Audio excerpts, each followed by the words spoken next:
Hello everyone, welcome to Just Talks. In this video, we are going to see what is meant by unconventional machining process. So, unconventional machining process na enna?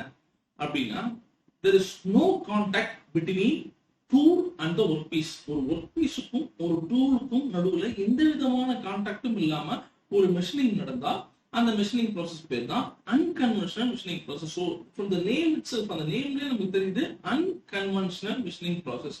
So, conventional ஒரு machining process இருந்திருக்குது.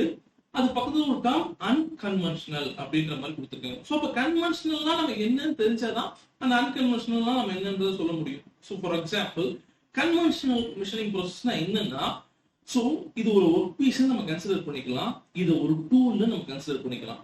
So, இந்த work piece இருக்கக்கூடிய material remove ஆகணும்னா இந்த tool போய் அந்த work piece மெட்டீரியலோட contact ஆகணும். அப்படின்னா தான் இந்த ஒர்க் பீஸ் மெட்டீரியல் இருக்கக்கூடிய இந்த ஒர்க் பீஸ் இருக்கக்கூடிய மெட்டீரியல் ரிமூவ் ஆகும் through the help of this tool. So இந்த ரெண்டுக்கும் நடுவுல ஒரு கான்டாக்ட் இருக்கணும்.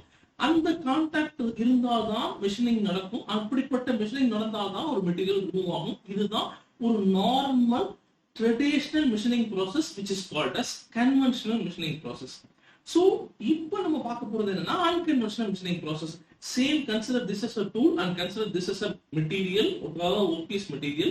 So here there is no contact between the tool and the workpiece. So workpiece-க்கும் tool-க்கும் நடுவுல எந்த விதமான கான்டாக்டும் இல்லாம ஒரு மெஷினிங் நடக்க போகுது. சோ அந்த மெஷினிங் எப்படி நடக்க போகுது? சோ டூலுக்கும் கான்டாக்டும் நடுவுல ஒர்க்பீஸ்ல கான்டாக்டே இல்ல. சோ அப்ப எப்படி மெட்டீரியல் ரிமூவ் ஆகும் ஒர்க்பீஸ்ல இருந்து? சோ நம்ம மைண்ட்ல ஆட்டோமேட்டிக்கா ஒரு டவுட் வருது இல்லீங்களா? சோ இப்போ there will be a abrasive materials use பண்ணிருப்பாங்க. சோ abrasives-னா என்னது? One of the hardened materials. So என்னென்ன மாதிரியான abrasives-லாம் யூஸ் பண்ணலாம் அப்படின்றதெல்லாம் 1 by 1 கிளாஸ்ல நம்ம 1 by 1 நம்ம பார்க்க போறோம்.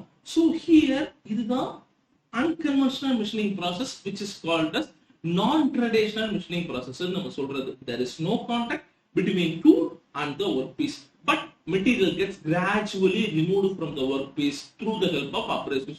Material கொஞ்சம் கொஞ்சமா workpiece-ல இருந்து ரிமூவ் ஆகும் through the help of abrasives மூலமா. abrasives-னா என்னது? One of the hardened material. So இந்த abrasives-னா என்ன, எப்படி அந்த hardened material இருந்து ரிமூவ் ஆகுதுன்றத நம்ம 1 by 1 கிளாஸ்ல நெக்ஸ்ட் வீடியோஸ்ல நம்ம பார்க்கலாம். So here next நம்ம என்ன பார்க்க போறோம்னா classifications of unconventional machining process. So மேஜரா நம்ம எப்படி கிளாசிஃபை பண்ணுவோம்னா ஒரு unconventional machining process through the help of energy based.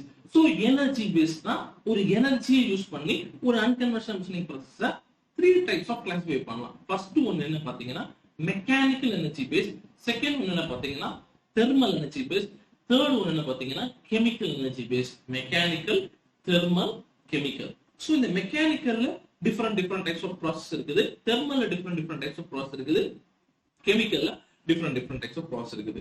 So இந்த வீடியோல நம்ம பர்టిక్యులரா எதை ஃபோக்கஸ் பண்ணோம்னா what is mean by unconventional machining process and what are all the classifications of unconventional machining process. So இதே மாதிரியான வீடியோஸ் நம்மளுடைய அப்கமிங் செஷன்ஸ்லலாம் வரப்போகுது. So இந்த வீடியோ உங்களுக்கு பிடிச்சிருந்தா மறக்காம நம்ம சேனலை லைக் பண்ணுங்க, ஷேர் பண்ணுங்க, சப்ஸ்கிரைப் பண்ணுங்க. Thank you.